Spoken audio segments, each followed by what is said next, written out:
जुग जुग जिए तोर लाला नवारे भवाना माँ के भाग जागल हो मोरे ललना आँखिया तो हुए जैसे बाबूजी के हो नखी याद माई के हो मोरे ललना मुहवा तो हवे सूरजवा के जोत हो भवाना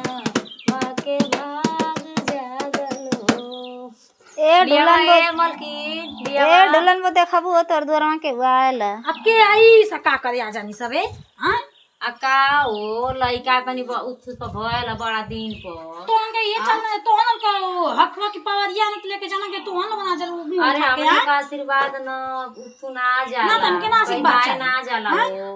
तो के शर्म लाज ना लगला कि बेटी बन के चली लोग ना ने अरे शरम उरम मत लेवा हम अनो का हक पद बहिन हम अनो के अब जाती जा नाचती जा गावती जा खुशी बस आदमी दे देला हां हो। खुशी है तो बेटा को तब ना तू तो ठीक है तो से बेटी हम के घर बल दुआर खेती बाड़ी ना न मांगत हई तो से हम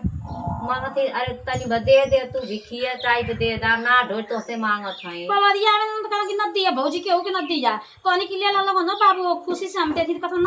ना भौजी ना ले बेटी का ना ले कि बेटी बहन का पाप पड़ेला अब तो हम लोग ना तो हम कपारे पे चढ़ जात हूं अरे नाचे गाँव के रहनी तो दे देलो तू एगो लुगा दे देलो तू तो से तना तो सोना चांदी मांगत हई अभी अगली पहली बेटी बात मोर भल्ला तो देले ना दानी तो के मन्नतिया भल्ला था अब